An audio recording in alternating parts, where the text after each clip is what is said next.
Ok, mis hermanos, entonces vamos a entrar al estudio de hoy, vamos a tratar de avanzar lo más posible hasta la muerte de Salomón, a ver si llegamos hasta ese punto, vamos a hacer el esfuerzo, pero la semana pasada terminamos hablando del libro de Cantares, lo terminamos, vimos estos ejemplos de cómo es que podía sonar interpretado el libro como estaba pensado en una primera instancia, como una canción, ¿no? Para hacernos una idea más o menos. Y justamente nos quedamos hablando de que también Salomón había compuesto salmos. Entre todas las cosas que escribió, una de las cosas que hizo fue escribir salmos. Y justamente como les decía, que ahí a partir del capítulo 3 de Primero de Reyes y el primero de Segundo de Crónicas, tenemos esta sucesión de eventos que nos muestran la sabiduría de Salomón. Sabiduría que ya vimos a través de los proverbios, sabiduría que vimos también a través de la poesía del libro de los Cantares, y que todavía nos falta ahí un libro de sabiduría que también se le atribuye a Salomón, que veremos un poquito más adelante. También analizamos este caso o bueno, platicamos un poco acerca de este caso de la disputa de un bebé por dos prostitutas, que de hecho lo vamos a tratar el domingo justamente, así que refresquenlo ahí su lectura para ese día que lleguemos. Pero otro de los lugares donde vemos la sabiduría de Salomón es en los salmos que escribió. De hecho, se estima que con la tradición judía que él escribió alrededor de 1000 canciones. Desgraciadamente, la mayoría de ellas quedaron perdidas. Y en la Biblia solamente tenemos el registro de un par de salmos que completamente se le atribuyen a él. El primero de ellos es el Salmo 72 que leímos ahí alrededor de su historia, que tiene que ver con una visita que le realiza la reina de Saba, y vamos a ver un poquito más adelante esta historia. Y también tenemos el otro salmo que es el 127, que habla justamente, entre muchas cosas, sobre la construcción del templo. Entonces, estos dos salmos son los dos salmos que se le atribuyen directamente a Salomón, pero se estima que pudo haber escrito más. De hecho, yo no sé si se dieron cuenta, con lo que les voy a decir no quiere decir que eso sea, pero del Salmo 130 y tantos hasta el 150, muchos de esos salmos no tienen autor. La mayoría de los salmos que hemos leído tienen en sus encabezados, como lo hemos visto en otras ocasiones, su autor, ya sea Asaf, ya sea David, cuando vimos el Salmo de Moisés, en estos dos casos los salmos de Salomón, pero estos últimos salmos, estos últimos 10, 12 salmos, no tienen un autor como tal, o sea, no se menciona que tengan un autor como tal. Muchos los atribuyen a David, muchos los atribuyen algunos a Salomón por el tipo de lenguaje, pero nuevamente, como no hay un consenso general e histórico de investigación que nos diga estos los escribieron tales autores, en realidad se han dejado sin autor como tal, pero se les considera dentro del canon de los salmos. Entonces, dejando un poquito, o pausando más bien, porque lo vamos a retomar un poquito más adelante, todo este asunto de la sabiduría de Salomón, vamos a retomar esta lectura paralela entre Primero de Reyes y Segundo de Crónicas. Así que otra vez, como les he dicho en todos estos estudios, les voy a pedir que por favor tengan su Biblia a la mano, ¿vale? Y que tengan allí bien separaditos a partir del capítulo 5 del primer libro de Reyes y el capítulo 2 en el segundo libro de Crónicas. Porque a partir de aquí vamos a retomar todo lo relacionado con la construcción del templo. Porque de hecho es esto, en concreto, tal vez sea el logro más reconocido de Salomón. No solo a nivel religioso, sino histórico. Pasa algo bien curioso con Salomón.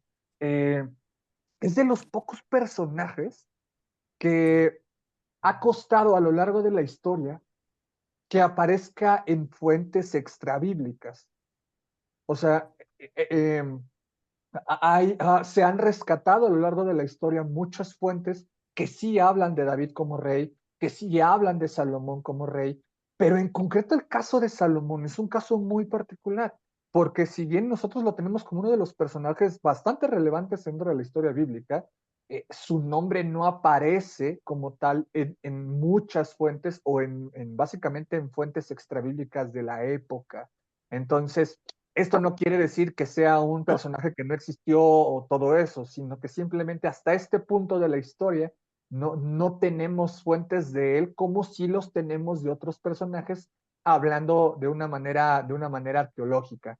Entonces, justamente regresando a esto del templo, la cuestión del templo, de este primer templo que se va a construir, porque también tengan presente esto, actualmente cuando hablamos de historia de los judíos, de historia israelita, hablamos de 3 templos y lo vamos a ver y lo vamos a escuchar de pronto si vemos por ahí investigaciones respecto a todo esto que tiene que ver con la historia israelita y la historia judía, se va a hablar mucho acerca de 3 templos. El primero es este que construye Salomón. Lo vamos a ver un poquito más adelante, de hecho, la dificultad y la complejidad que implica hablar de este primer templo, pero en cuestiones, otra vez, arqueológicas, este es el, el evento o la cuestión o la cosa que justamente nos traería más a Salomón como personaje histórico dentro de todo, pero ya llegaremos a ver las complejidades de esto un poquito más adelante cuando hablemos del templo.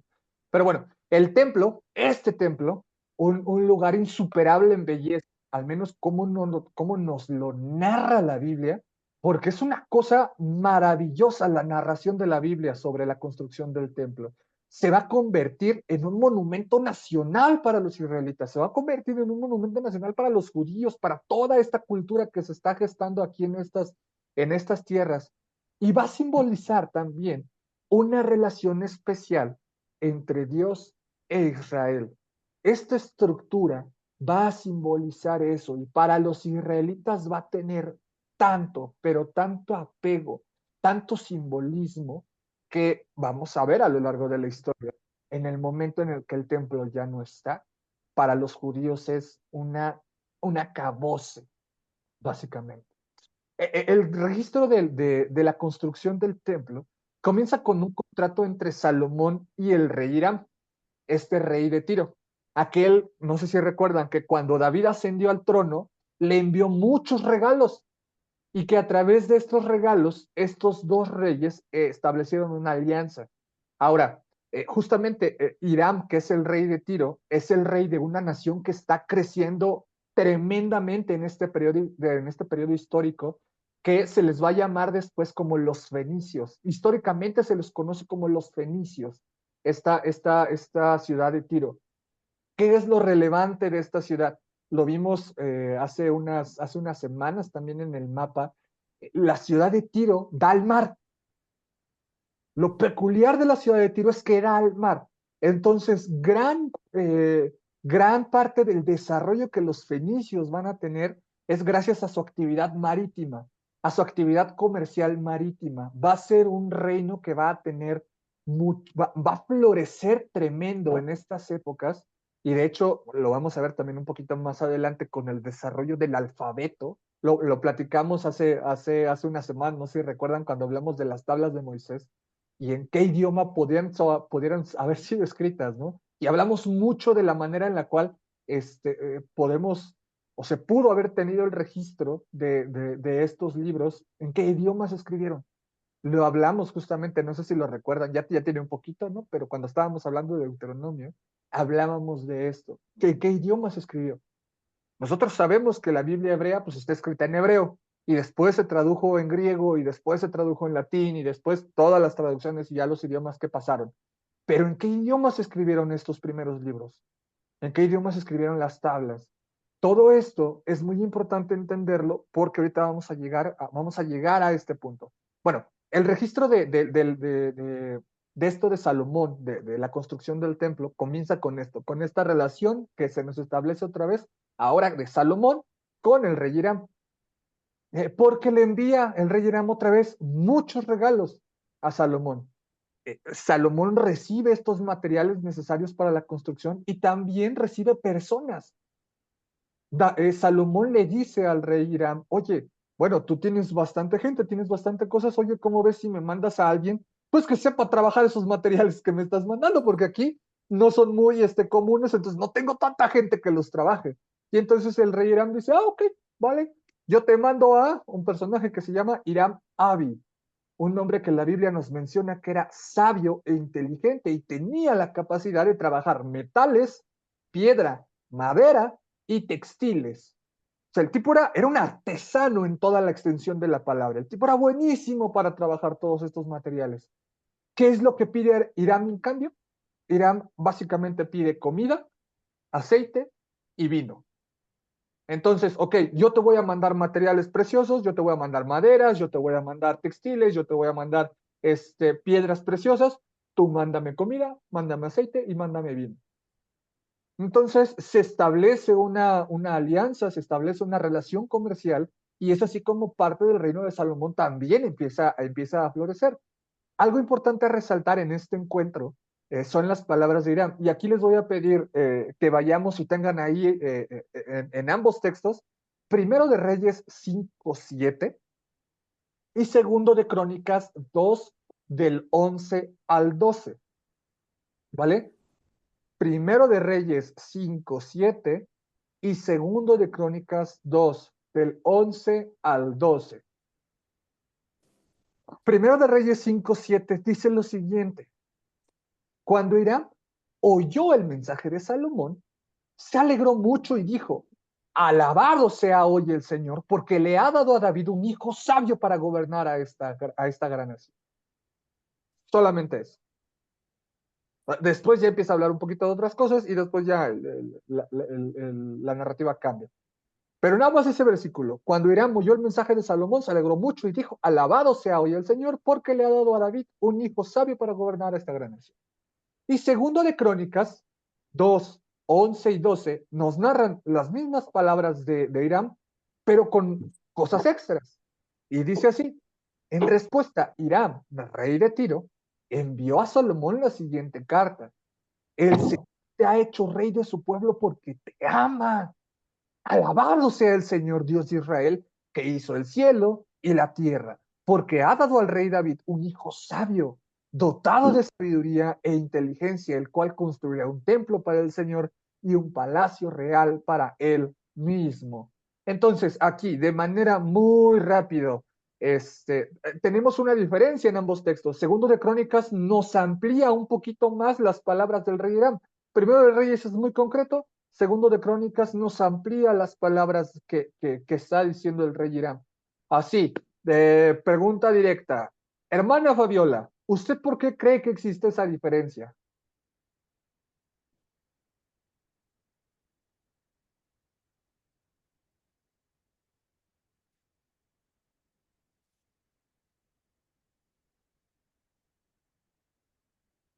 Hermana Fabiola, ¿sí me escucha?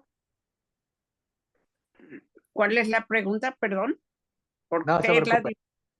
Ajá, ¿cuál es la diferencia entre estos dos textos? De primero de Reyes 5:7 y segundo de Crónicas 2 del 11 al 12. Hablábamos de que en Crónicas se extiende un poquito más las palabras del rey Hiram. Nos dicen más cosas. ¿Por qué? ¿Por qué será que se da esta diferencia? No lo comprendo, patrón, no lo comprendo en esta ocasión, no puedo comprender por qué sea la diferencia, por Ok, qué es ok, hermana Fabiola, no se preocupe, vamos a llegar para allá justamente. A ver, entonces aquí como va mi pantalla. Adriana, ¿tú por qué crees que sea esta diferencia siendo las mismas palabras, por qué hay diferencia entre uno y otro? Será muy porque ya en el de Crónicas el argumento es porque el Señor ama a Salomón, o Ajá, sea, esa es una frase extra ajá, que aparece. ajá, y pues déjame ver, muy si detecto la otra, espérame tantito. Mm, dice,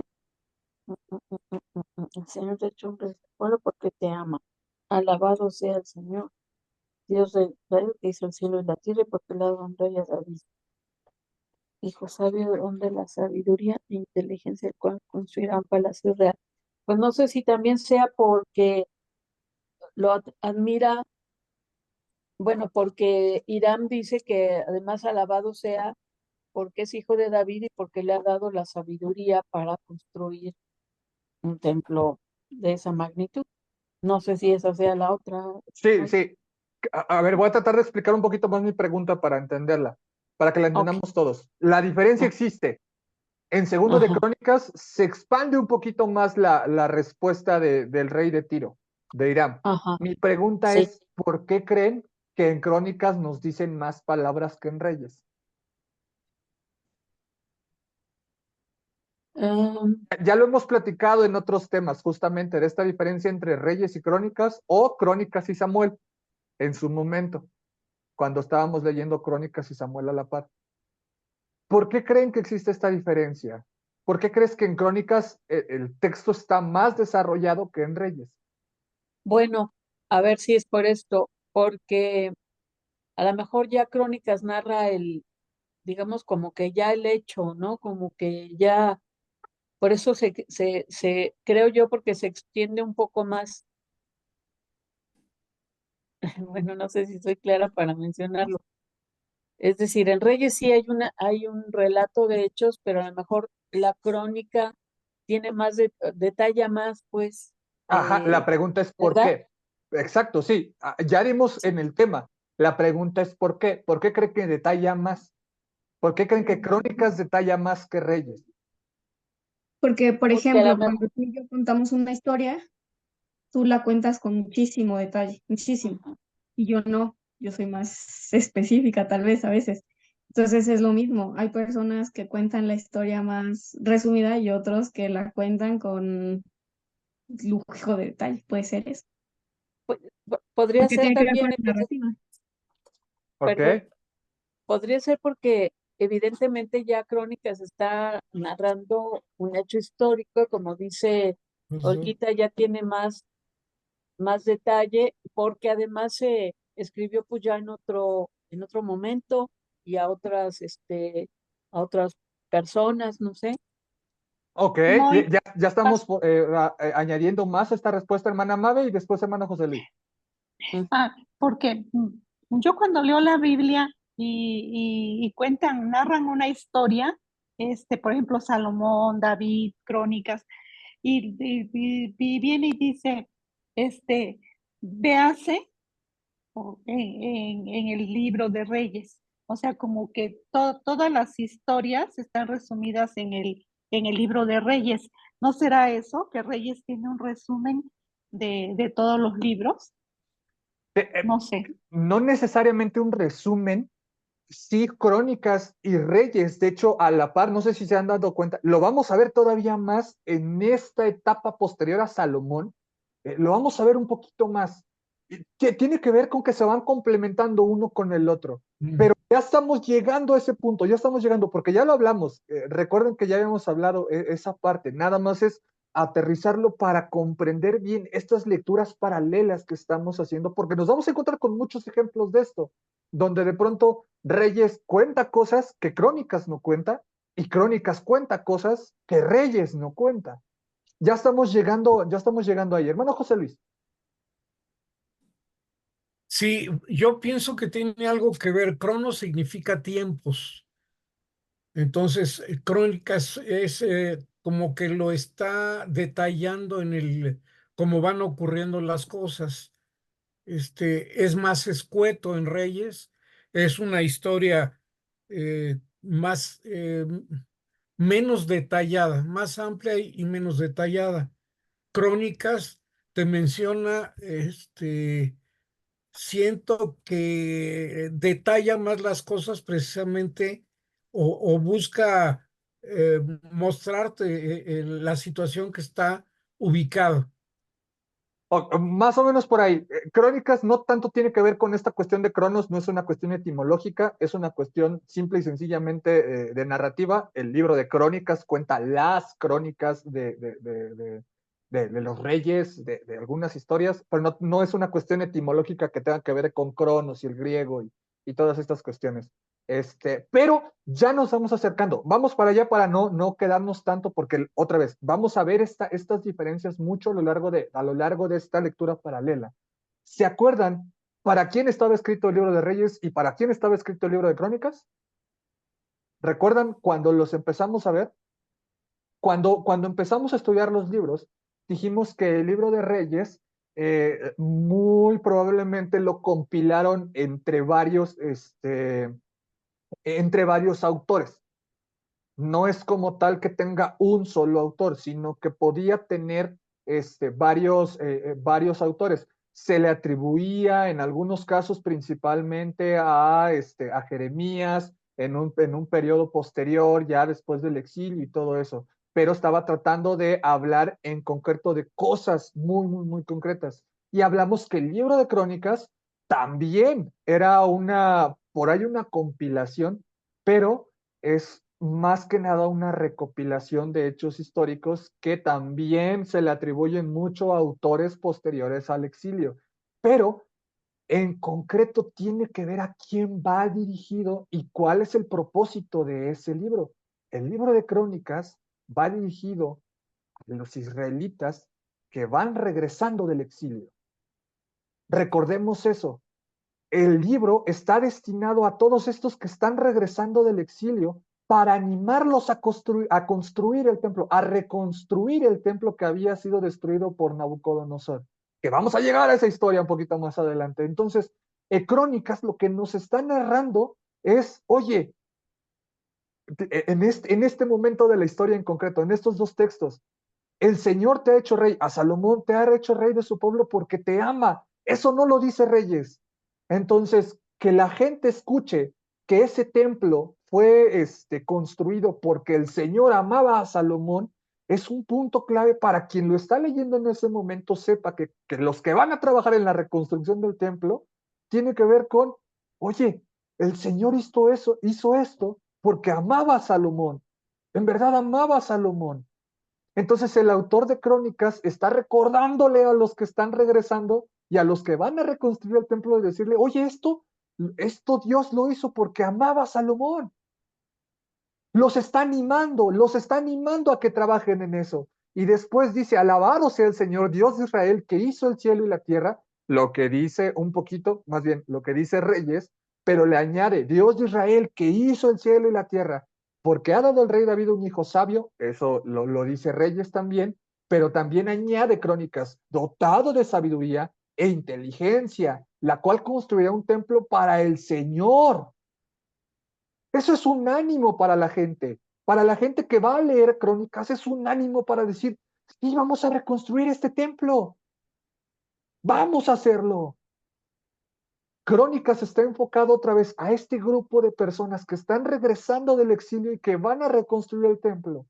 El libro de Reyes fue escrito en otro periodo, dirigido a otro periodo, a otro grupo de personas. Entonces, el libro de Reyes está tratando de retratar en su narrativa, en cómo cuenta la historia, hechos tal vez más concretos, si lo queremos ver así, ¿no? De una manera muy simplificada, el libro de Reyes está narrando hechos concretos, pero sin ocultar, como lo hizo el libro de Samuel con David, no sé si recuerdan que lo hablamos también eso, el libro de Samuel con David nunca ocultó los errores de David.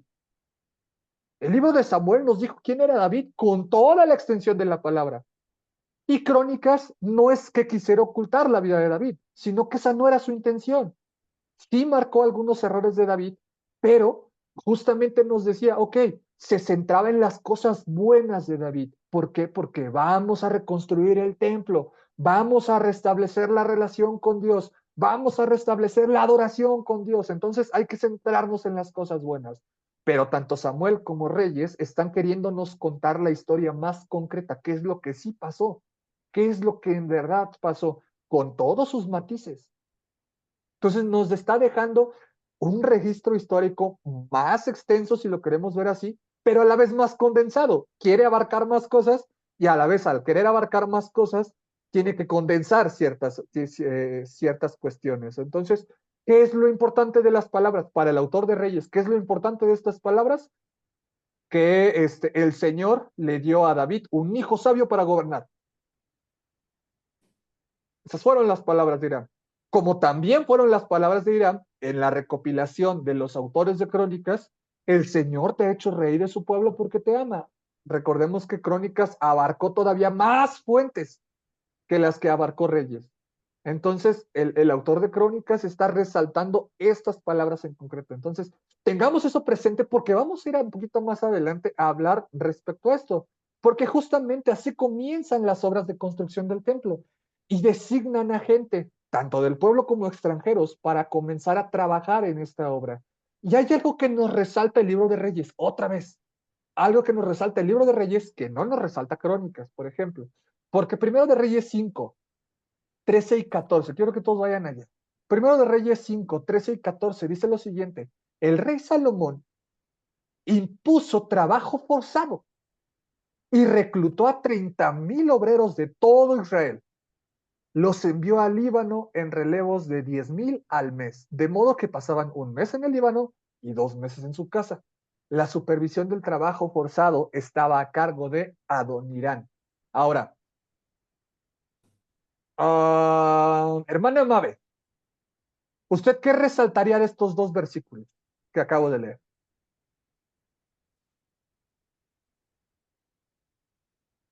Primero de Reyes 5, 13 y 14.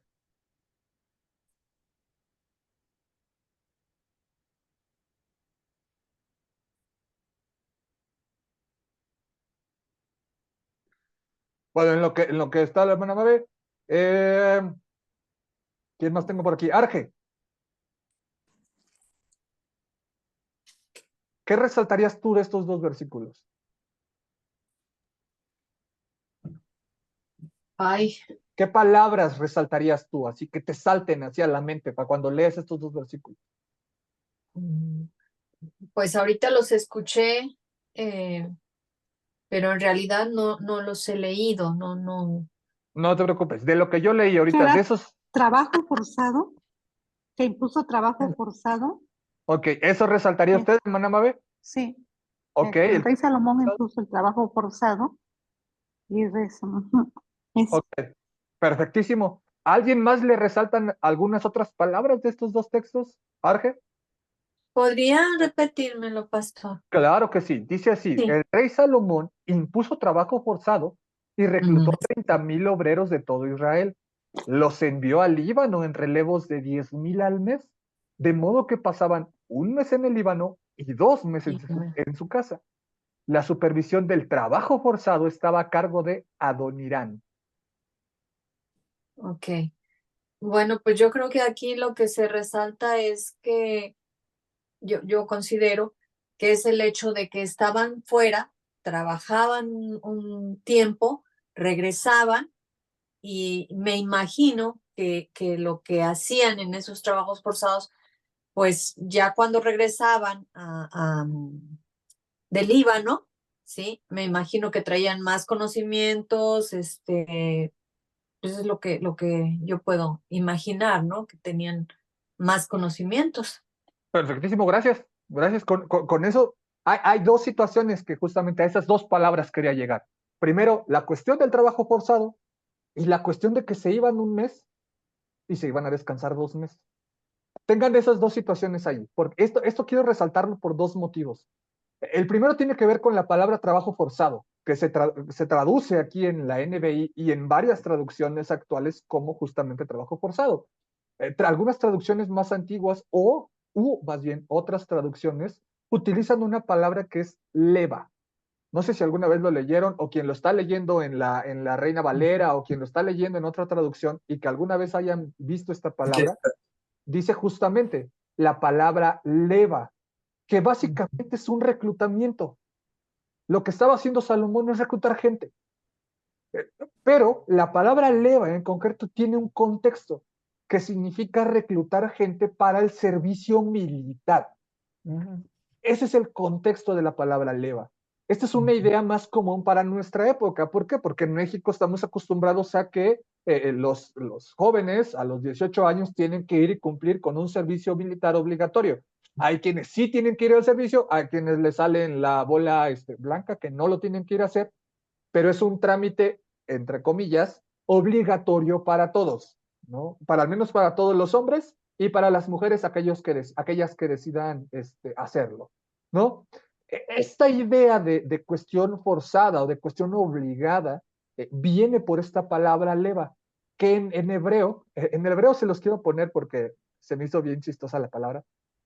Déjenme, se los comparto aquí. Miren, así se escribe en hebreo esta. Esta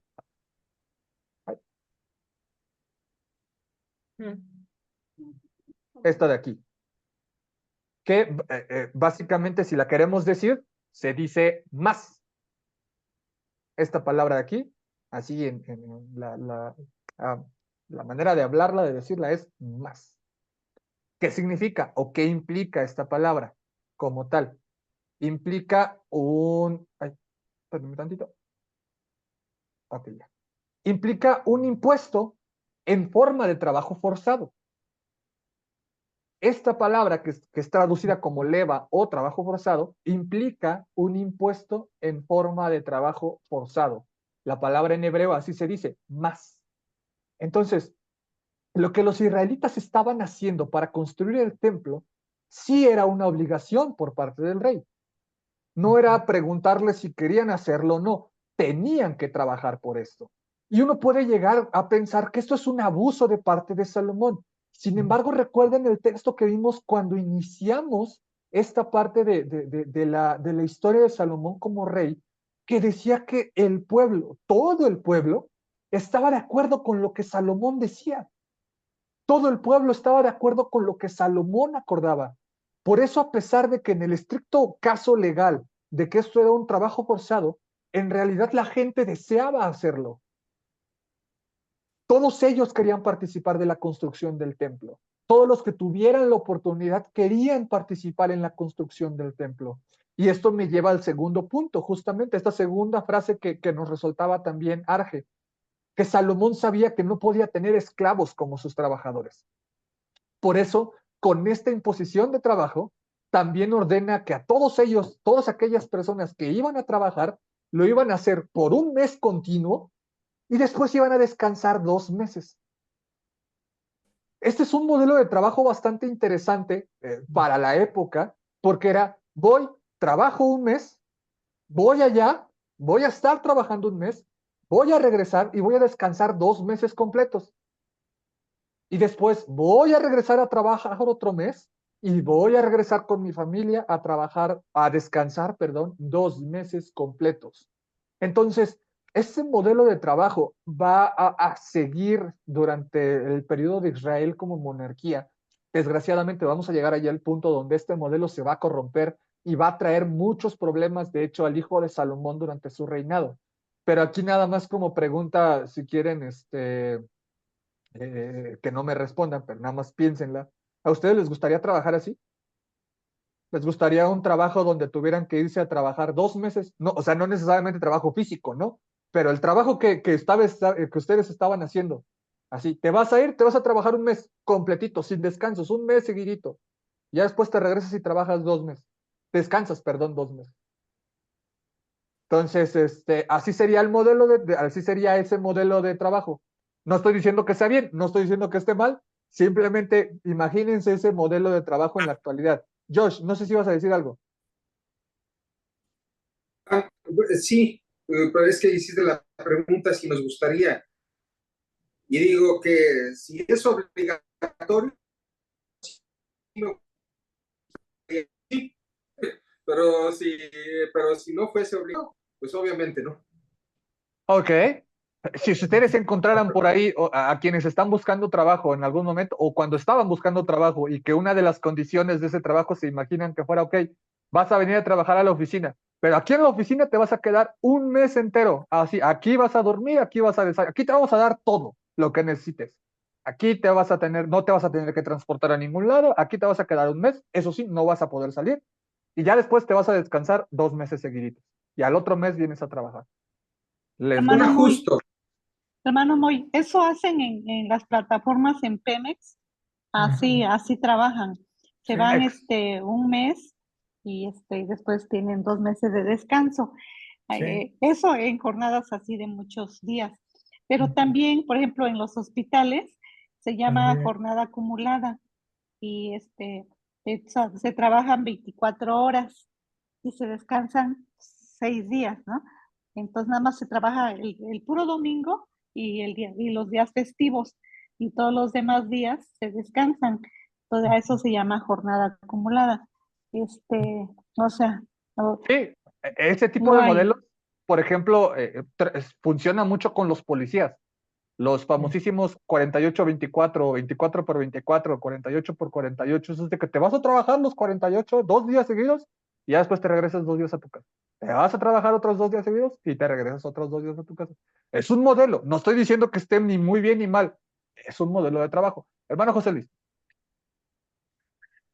Sí, mira, a mí me tocó trabajar más o menos así, porque yo salía, de inicio, yo salía una semana de viaje y una semana me quedaba en el Distrito Federal y trabajaba. Entonces, primero que nada, ahí es una obligación. Yo pienso que el pueblo judío tenía claro que tenía un compromiso con el país y con Dios también.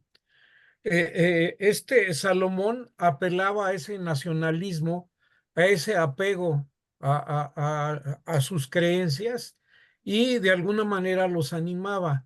Las situaciones no iban en calidad de esclavos, pero tú también hablabas de un compromiso cuando uno acude al Servicio Nacional Militar, ¿correcto? Entonces lo haces porque eres parte de un país, porque eres parte de una nación y porque es una responsabilidad compartida que tienes. Entonces yo pienso que el pueblo judío tenía ese compromiso. Realmente, si te pones a verlo, es una forma muy inteligente, porque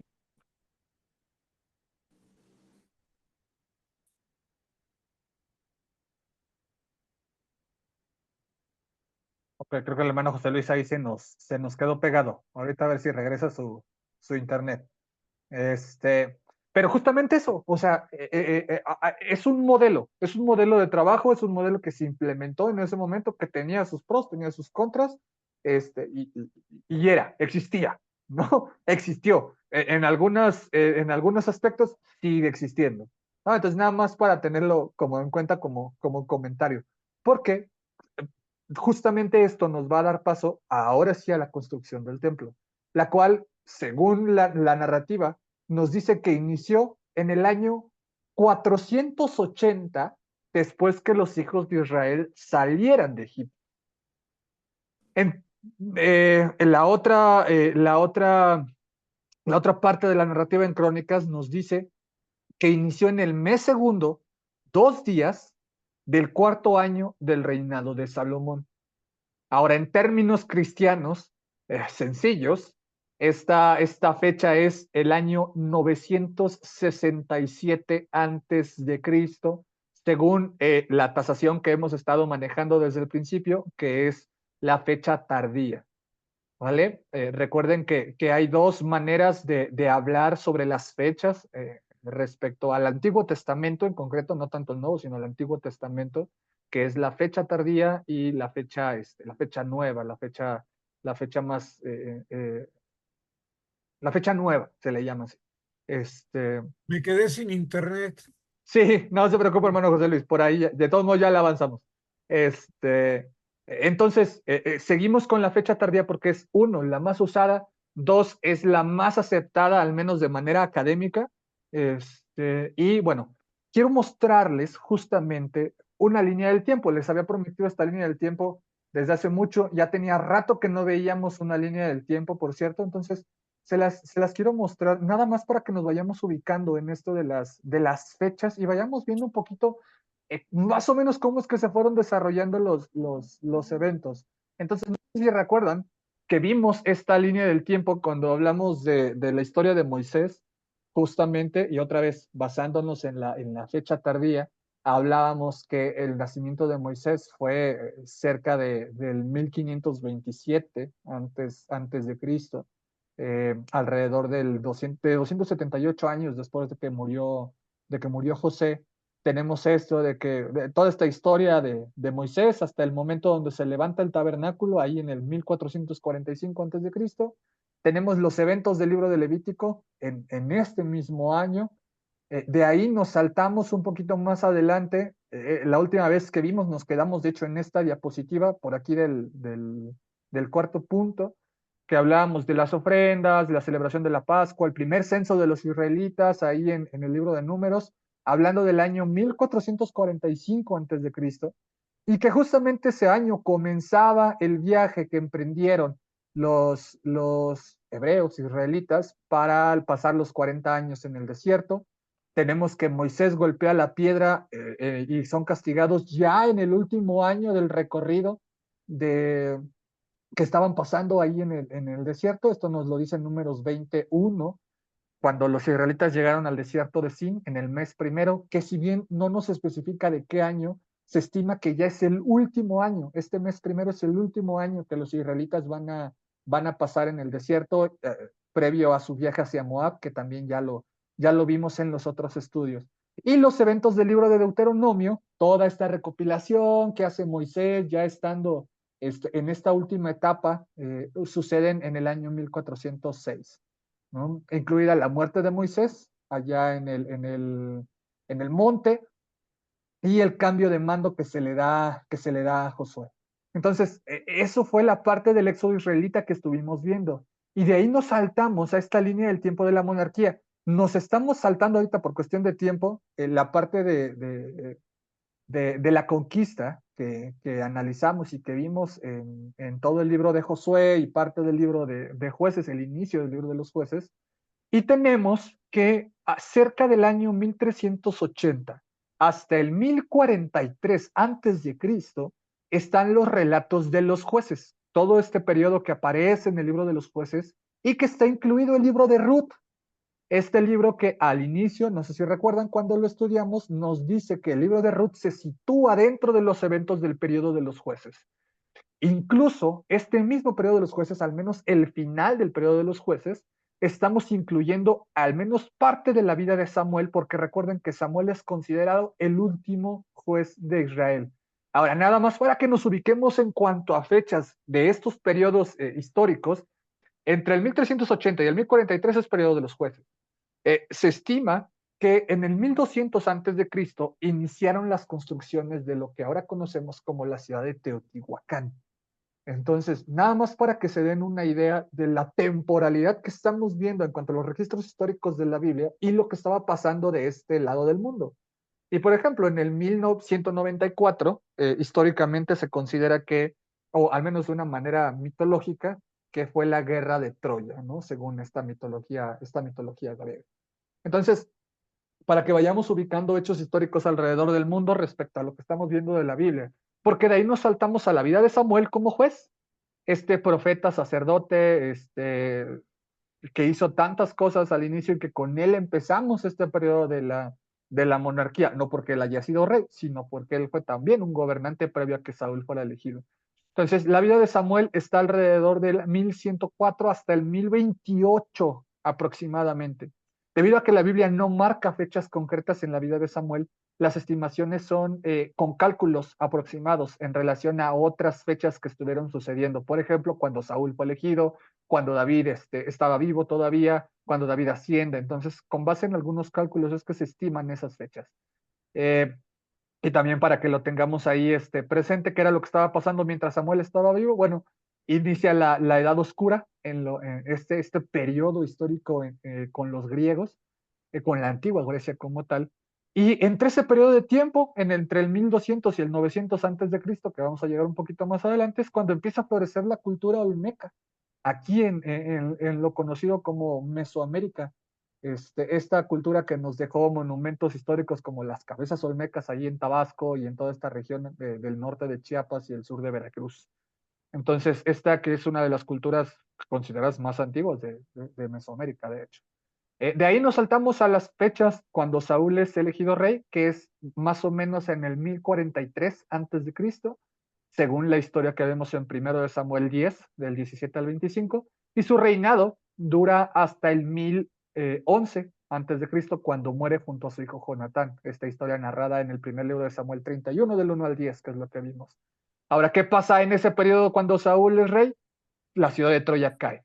Esta ciudad mítica o mitológica dentro de la historia griega, que tiene su película con Brad Pitt y con todos ellos. Bueno, en la fecha tradicional de esto es el 1020 antes de Cristo, o sea, durante el reinado de Saúl. De ahí el otro evento histórico que tenemos dentro de la monarquía es cuando David es coronado como rey de Judá. Esto está el estimado, justamente es el mismo año en que Saúl muere. Recuerden que primero fue coronado como rey de Judá, fue coronado primero como rey de una sola tribu, y después, en el año 1004, 7 años después, es coronado como rey de toda la nación de Israel, después de que por fin finalizara la guerra civil que se estaba suscitando entre las tribus, entre la tribu de Judá y la tribu de Benjamín con todas las otras 10 tribus. Esto lo tenemos narrado justamente en el segundo libro de Samuel 5 y el primer libro de Crónicas 11, esos versículos que vimos. Ahora, otro evento importante que tenemos que tener en cuenta es la captura de Jerusalén, la que hace David, y bueno, cómo la establece David como su ciudad, ¿no? La ciudad de David.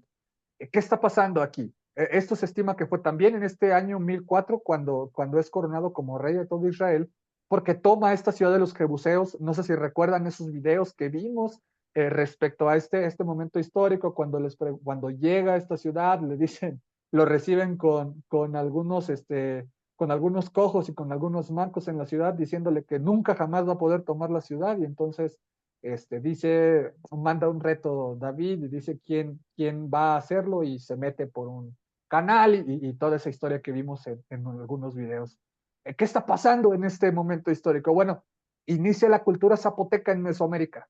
Ahí los que han estado en Oaxaca y han ido a Monte Albán, una de las estructuras prehispánicas más conocidas en nuestro país, está naciendo como tal en estas temporadas mientras David está estableciendo su reino. También llegan los olmecas al istmo de Tehuantepec, esta también cultura en Mesoamérica que fue tan relevante dentro de la historia de esta zona. Y como les comentaba al inicio, los fenicios, con el rey Hiram, empiezan a desarrollar un método de escritura que va a ser conocido posteriormente como el alfabeto. ¿Qué es el alfabeto? El alfabeto es básicamente un sistema de escritura que representa fonemas. Entonces, que nosotros digamos A y que tengamos un símbolo o una letra para representar la letra A, E, I, O, U, diptongos y todo eso, eso es un alfabeto. Entonces, los fenicios, a ellos se les atribuye el primer alfabeto en la historia. Y después, un poquito más adelante, ahora sí, la muerte de David y el ascenso de Salomón, que la tenemos narrada en el primer libro de Reyes 2 y el primer libro de Crónicas 29. Y ese mismo año, bueno, Salomón toma el lugar de su padre como rey de Israel. Abajo están los mismos eventos porque estamos hablando de un periodo relativamente corto de historia, no hay muchos más eventos históricos que pudiera sacar en ese tiempo. Entonces, para que ubiquemos este periodo de la monarquía, el tiempo que está abarcando desde Samuel en el 1104 hasta este periodo de Salomón en el 971, estamos hablando de alrededor de 130 años. 130 años de toda esta historia que hemos visto desde que empezamos el libro de Samuel hasta este punto, 130 años. Porque recuerden, cuando hablamos del libro de los Reyes, el libro de Reyes abarca más de 400 años de historia y ya vamos a entrar de lleno a eso. Pero tengamos esto presente. Les voy a dejar de compartir aquí esta parte. Recuerden que de todos modos todo esto queda grabado, nada más para que lo tengamos aquí como referencia. El templo, este primer templo, se construyó cerca del año 967 a.C. en el llamado Monte Moriah, el lugar que David ya había designado anteriormente. Vimos esa historia, no sé si la recuerdan, esta historia cuando viene el ángel de Jehová y se presenta con una espada y los va a matar a todos después a toda la ciudad de Jerusalén, después del descaro de David de hacer un censo, y va y le compra el terreno a un hombre. Y entonces dice, aquí voy a hacer, va a ser el lugar donde voy a hacer el templo. Entonces, en este lugar es donde se va a hacer, y quiero regresar a esta bonita tradición de los mapas para mostrarles algunas cosas interesantes respecto a este lugar, porque miren, déjenme, les comparto aquí. Tri, tri, tri. Ok, esto es el Mediterráneo, África, Egipto, todo el desierto del Sinaí, y aquí tenemos la región conocida como Israel. Aquí arriba está la ciudad de Tiro, no sé si se alcanza a ver, si tienen un celular les pido que lo hagan más grande, pero aquí está la ciudad de Tiro, del rey Irán, mirando hacia el mar completamente. Aquí está el mar de Galilea, el cual lo vamos a ver más adelante en la historia de Jesús, muy importante, Capernaum y todas estas ciudades. Y aquí abajo, donde está el mar muerto, en esta región donde se habían establecido los israelitas previo a conquistar Jericó, que está aquí arriba, aquí a la derecha es donde murió Moisés, y aquí tenemos la ciudad de Jerusalén, la nueva ciudad de Jerusalén, la actual ciudad de Jerusalén. Entonces, vamos a acercarnos un poquito más, porque esta es la nueva ciudad de Jerusalén y la que está aquí es la vieja ciudad de Jerusalén.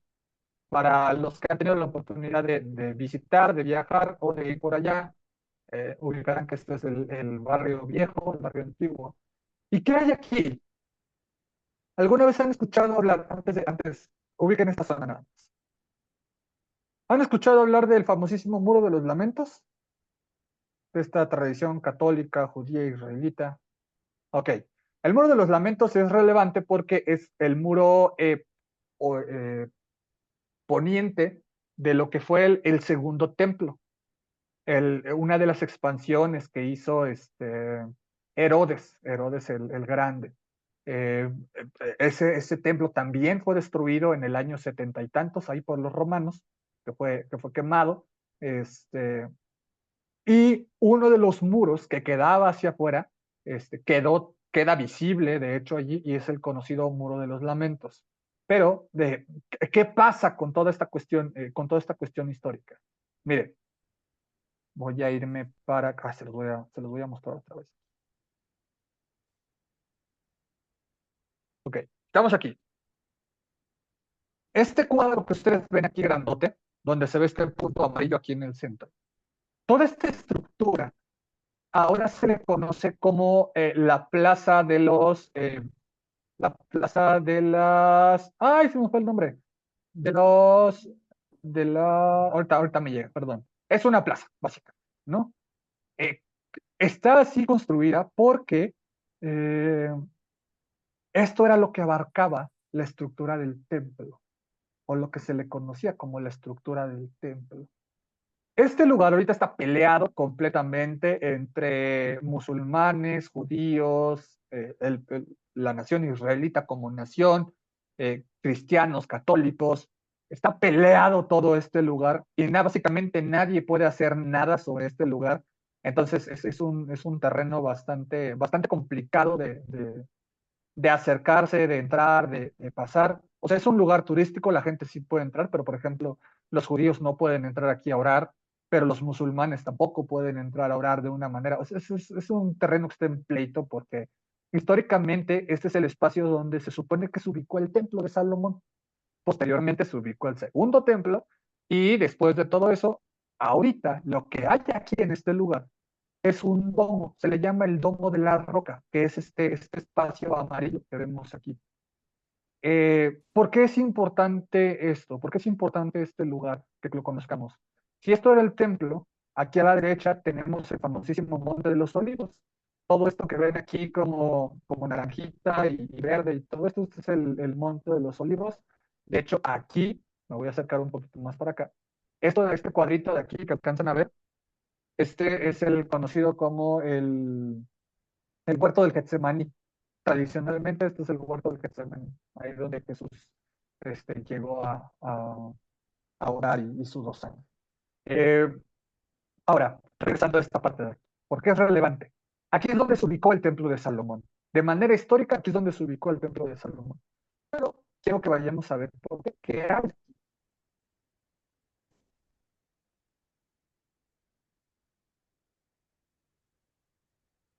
Esta es la explanada de las mezquitas. Eso así se llama el lugar. Perdón, no encontraba la palabra, por alguna razón se me olvidó.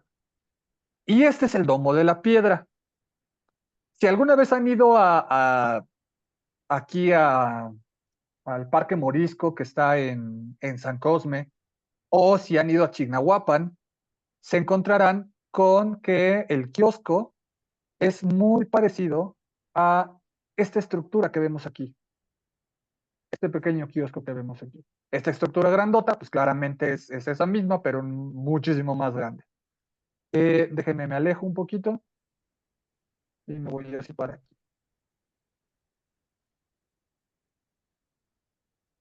Es la misma estructura, completamente es una arquitectura árabe, morisca, de hecho, se le conoce.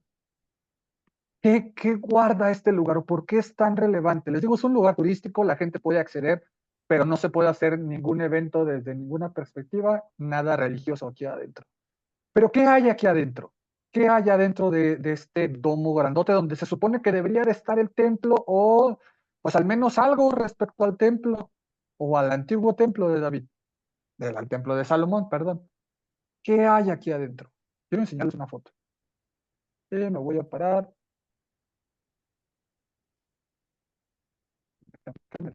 Porque vamos a entrar a este lugar. Así es por dentro. Ahora, ¿qué hay aquí adentro? ¿Por qué se le llama el domo de la piedra? Bueno, está esa piedra, básicamente. Se le llama el domo de la piedra porque esta piedra en concreto se supone que es la piedra fundacional del templo de Salomón. Ahora, ¿qué pasa con esto? ¿O qué pasa con esta cuestión?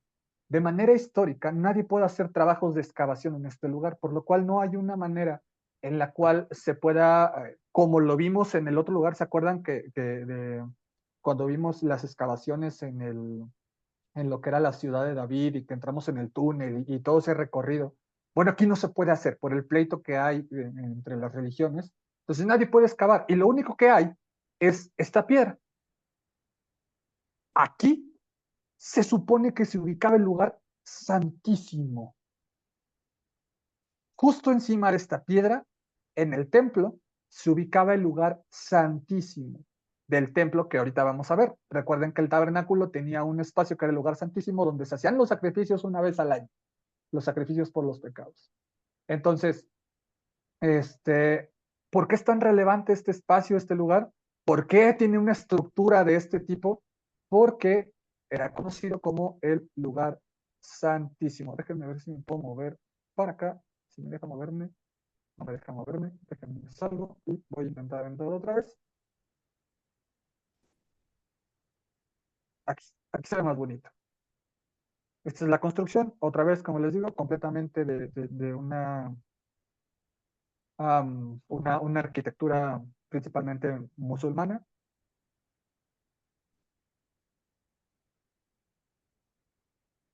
Y esta es la piedra básicamente, la piedra fundamental de esa estructura de lo que ahora vamos a ver, como el templo. Ahora, este es el templo, este es esta zona. Aquí a un lado está el muro de los lamentos, justamente en esta región de aquí. Vamos a ubicarnos aquí para que si no lo han visto, si lo han visto en fotos o nunca lo han visto. Este es el famosísimo muro de los lamentos, que representa el muro del segundo templo, la estructura que queda del segundo templo.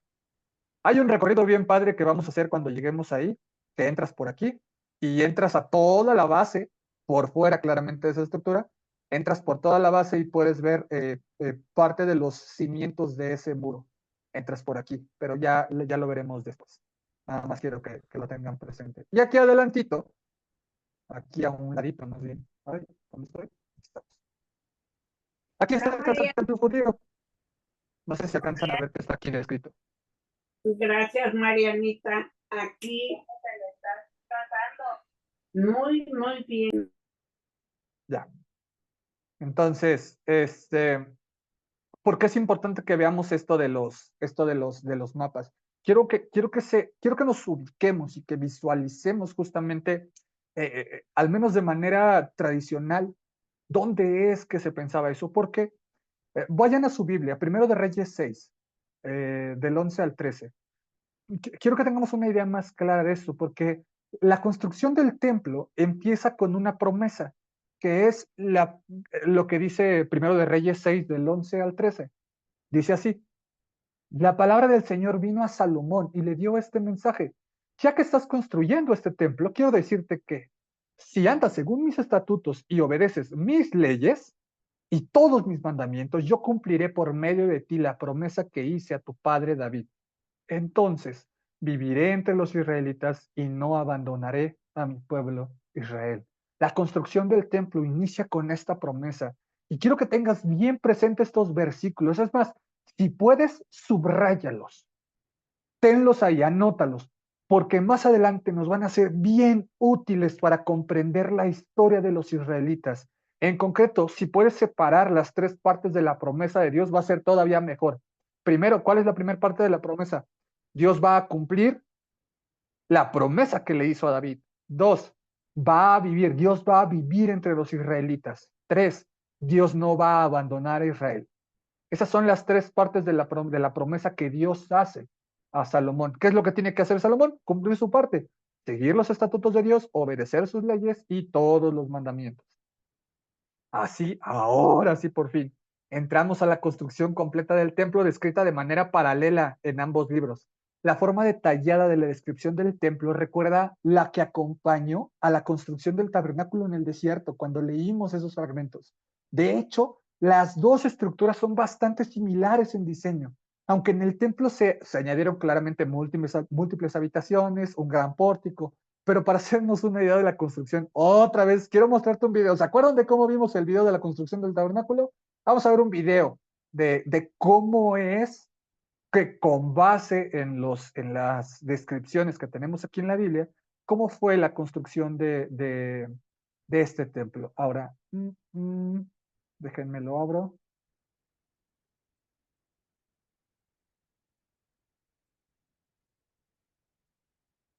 Vamos a ver este video.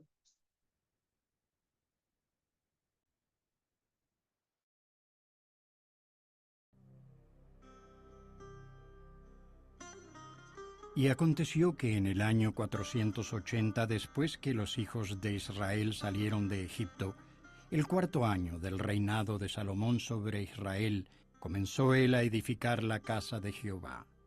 Y la casa que el rey Salomón edificó a Jehová tenía 60 codos de largo y 20 de ancho y 30 codos de alto. Y el pórtico delante del templo de la casa tenía 20 codos de largo según la anchura de la casa, y su ancho delante de la casa era de 10 codos. E hizo a la casa ventanas anchas por dentro y estrechas por fuera. Edificó también aposentos junto a las paredes de la casa y a su alrededor, todo lo cual se apoyaba en la casa con vigas de cedro. El aposento de abajo tenía 5 codos de ancho, y el de en medio 6 codos de ancho, y el tercero 7 codos de ancho, porque por fuera había hecho paredes escalonadas alrededor de la casa para no empotrar las vigas en las paredes de la casa. La puerta del aposento de en medio estaba al lado derecho de la casa, y se subía por una escalera de caracol al aposento de en medio, y de allí al tercero. Y la casa, esto es, la parte delantera interior, tenía 40 codos. Y el lugar santísimo tenía 20 codos de largo, y 20 de ancho, y 20 de altura. E hizo también en el lugar santísimo 2 querubines de madera de olivo, cada uno de 10 codos de altura.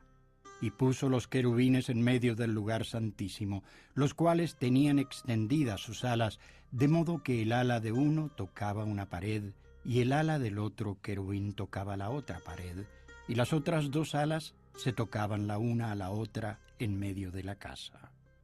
Y talló todas las paredes de la casa alrededor con grabados de figuras de querubines, de palmeras y de botones de flores por dentro y por fuera. Recubrió, pues, de oro toda la casa hasta terminarla. y a la entrada del lugar santísimo hizo puertas de madera de olivo, y el dintel y los postes tenían 5 esquinas. Igualmente hizo para la puerta del templo postes cuadrados de madera de olivo. Y las 2 puertas eran de madera de ciprés, y las 2 hojas de una puerta eran plegadizas, y las 2 hojas de la otra puerta también eran plegadizas. Y talló en ellas querubines y palmeras y botones de flores, y recubrió de oro laminado los grabados. Entonces hizo Salomón todos los enseres que pertenecían a la casa de Jehová, el altar de oro y la mesa también de oro, sobre la cual estaban los panes de la proposición, y 5 candeleros de oro purísimo al lado derecho, y otros 5 al lado izquierdo delante del lugar santísimo, con las flores y las lámparas y las tenazas de oro. Y erigió estas columnas en el pórtico del templo, y cuando hubo alzado la columna del lado derecho, le puso por nombre Jaquín, y cuando hubo alzado la columna del lado izquierdo, llamó su nombre Boaz. Y puso en las cabezas de las columnas un tallado en forma de lirios, y así se acabó la obra de las columnas. Hizo asimismo un mar de bronce fundido de 10 codos de un lado al otro, perfectamente redondo, y su altura era de 5 codos, y lo ceñía alrededor un cordón de 30 codos. Descansaba sobre 12 bueyes, 3 miraban al norte, y 3 miraban al occidente, y 3 miraban al sur, y 3 miraban al oriente. Sobre esto se apoyaba el mar, y las ancas de ellos estaban hacia la parte de adentro. Y el grosor del mar era de un palmo, y su borde era labrado como el borde de un cáliz de flor de lis, y cabían en él 2000 batos. Hizo también 10 basas de bronce, siendo la longitud de cada basa de 4 codos, y la anchura de 4 codos, y de 3 codos la altura. Y sobre aquellos tableros que estaban entre las molduras había figuras de leones, y de bueyes, y de querubines, y cada basa tenía 4 ruedas de bronce, y la hechura de las ruedas era como la hechura de las ruedas de un carro. Hizo también 10 fuentes de bronce. Cada fuente contenía 40 batos, y asentó una fuente sobre cada una de las 10 basas. Y puso 5 basas al lado derecho de la casa, y las otras 5 al lado izquierdo, y asentó el mar al lado derecho de la casa, hacia el sureste. Así se terminó toda la obra que dispuso hacer el rey Salomón para la casa de Jehová.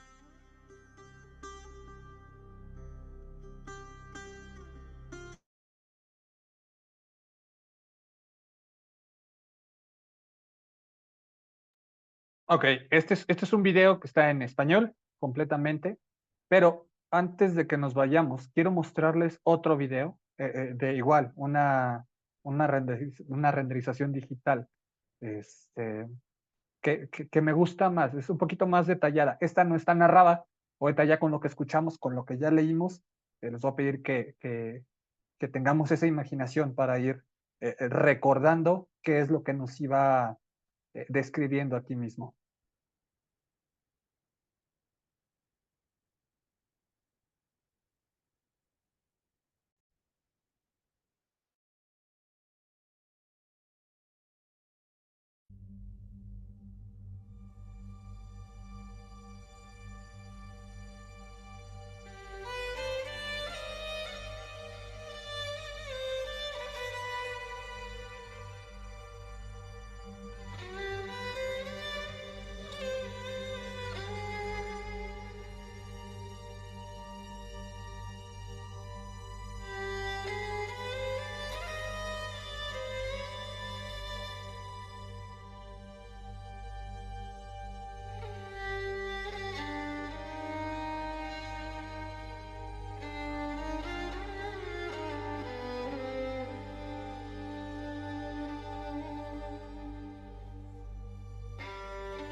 Ahí al final alcanzamos a ver a un costado del templo lo que vendría a ser posteriormente el Palacio del Rey, que también nos los describe un poquito más adelante cómo es que lo veíamos. Pero ya, ahora sí, antes de irnos, vimos estos dos videos. Y antes de continuar, al igual que lo hicimos con el tabernáculo, quiero que piensen en esta pregunta, porque les voy a mostrar otro video ya para finalizar, pero quiero que piensen en la pregunta de ¿por qué es relevante estudiar, para nosotros al menos, por qué es relevante estudiar así el detalle de la construcción del templo, de una estructura que ya no existe, o sea, que en realidad ya no existe? Para nosotros, ¿por qué es importante estudiar el detalle, la estructura? ¿Por qué? O sea, ¿por qué? Porque piénsenla, porque con este video que les voy a mostrar, quiero que entendamos un poquito el porqué de toda esta cuestión. Josh. No. ¿Sí se me oye? Sí. Bueno. La construcción del templo tiene una especificación como geográfica o realmente cómo se tiene que hacer. Y bueno, Jesús se compara con esta estructura. Entonces tiene ciertos espacios y por eso entendemos qué es un templo y por qué es sagrado, porque es un espacio sagrado. Pues. Y Jesús se compara con esto también.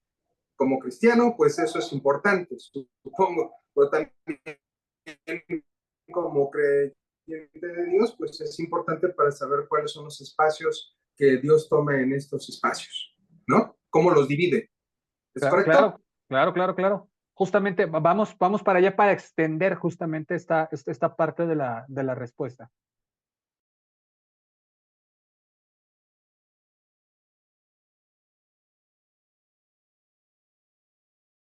Si pudieras volver atrás a la ciudad de Jerusalén durante los tiempos bíblicos, lo más grande que verías sería el templo. Este hermoso edificio fue diseñado por el rey David y construido por el rey Salomón, y ellos creyeron que era el hogar del Dios del universo. Espera, yo pensaba que el hogar de Dios estaba en el cielo. Pues el punto de este templo terrenal es que es el lugar que se interconecta con el hogar celestial de Dios, el templo donde Dios vive y reina sobre toda la creación como rey. Genial, pero ni aun Salomón, quien construyó el templo, pensaba que sería suficiente como para contener al Dios del universo, ¿cierto? Claro, ese edificio solo era un símbolo y señalaba al hecho de que toda la creación es el templo de Dios. Y de eso se trata la primera página de la Biblia, en Génesis 1. ¿En serio? ¿Dice que la creación es el templo de Dios? Bueno, no tiene que decirlo. La trama bíblica completa lo muestra. En Génesis 1, en una serie de 7 días, Dios crea con su palabra un mundo ordenado a partir de un desierto oscuro. Entonces, en el 7º día, la presencia de Dios llena la creación según Él descansa y reina. De manera similar, el tabernáculo y luego el templo fue construido y dedicado con una serie de 7 discursos en 7 días. Después de lo cual, el sacerdote o el rey podría descansar y reinar en la presencia de Dios. Entonces Dios quiere morar en toda la creación. Ella es como si fuera su templo. Exacto. Ahora, pasa a la página y en Génesis 2 tenemos otro retrato de la creación. Este se enfoca en la tierra y en el centro de la tierra está esta región llamada Edén, que en hebreo significa deleite. Y en el centro del deleite, Dios planta un jardín donde Dios y la humanidad viven juntos. Y es por eso que el templo fue modelado como si fuese un jardín. Lleno de imaginería en oro y flores, la menorá simbolizaba el árbol de la vida. Es el lugar donde Dios mora con su pueblo. Oh, ya comprendo. Y escucha esto. En el templo, los sacerdotes israelitas y los levitas debían labrar y guardar el templo en la presencia de Dios. Y esta es la misma descripción que Dios le da a la humanidad en el Edén. Así que los primeros humanos fueron los primeros sacerdotes. Pero en vez de reinar con Dios, ellos quisieron reinar bajo sus propios términos y fueron expulsados del jardín templo. Y al igual que Adán y Eva, los líderes de Israel también quisieron reinar bajo sus propios términos, y ellos también fueron expulsados. El templo fue destruido y esto les dejó pensando, ¿acaso abandonó Dios a Israel? ¿Traerá Dios una nueva creación? Pues los profetas bíblicos anticiparon el día cuando Dios crearía un nuevo templo con un nuevo sacerdocio. Ahí será cuando la presencia de Dios llenaría toda la creación. Y cuando los israelitas regresaron a la tierra, ellos reconstruyeron el templo. Pero ese templo no resultó ser lo que los profetas esperaban. De hecho, los profetas posteriores dijeron que este templo era corrupto y sin esperanza. Así que continuaron esperando la llegada del templo final. Y es así como llegamos a la historia de Jesús. Jesús dijo que a través de él, la presencia y el reinado de Dios entrarían en nuestro mundo de una nueva manera. Y se presentó a sí mismo como un nuevo tipo de sacerdote. Pero Jesús no era un sacerdote, y él no trabajaba en el templo. Así es. Jesús dijo que la presencia de Dios, su descanso y su reinado estaban llenando el mundo a través de su vida, su muerte y de su resurrección. Jesús estaba diciendo que Él era el verdadero templo, y este nuevo templo se expandiría hasta incluir a toda la creación. Esto no es poca cosa. Y Él diría más. Luego de su resurrección, Jesús dijo que la presencia de Dios vendría y moraría entre sus seguidores, de manera que ellos se convertirían en pequeños templos. Comunidades de personas donde Dios descansa y reina. Exactamente. Esta es la visión bíblica de la iglesia, la cual es descrita como un templo. No un edificio, sino un pueblo. Sí, como cuando Pedro dice, ustedes son piedras vivas, edificadas como un templo para que en él more el Espíritu de Dios. Así que al final de la historia bíblica, ¿volveremos a tener un templo físico? Bueno, no exactamente. Lo que vemos es un templo cósmico renovado, como en Génesis 1. Y esta nueva creación no necesita un edificio como templo, porque a través de Jesús, toda la creación es ahora el lugar donde Dios descansa y desde donde reina sobre el mundo por medio de su pueblo.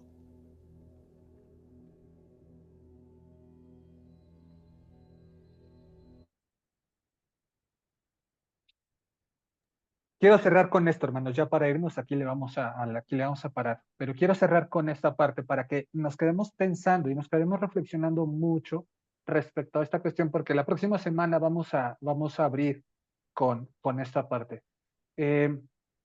Hasta este punto hemos estudiado ya una buena parte de la Biblia, parece que no, pero ya nos aventamos una bastante buena parte de la Biblia. Ya leímos más de la mitad, de hecho. Entonces, parece que no, pero todas las historias se van conectando.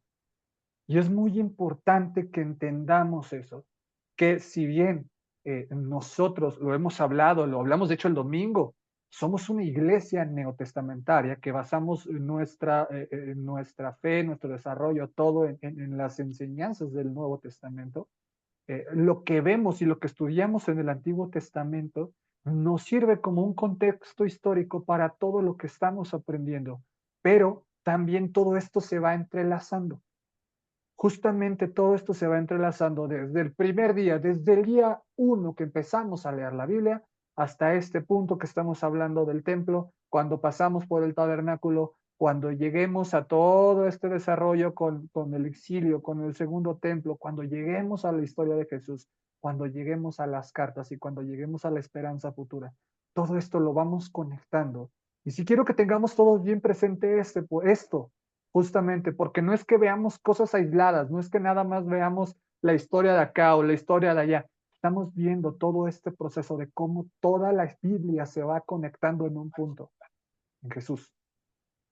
¿Vale? Entonces, vayámonos con esto presente, tengamos esto bien presente y les voy a pedir en concreto, no, vamos a dejarlo así, sin tarea por esta ocasión. Aquí voy a terminar la grabación.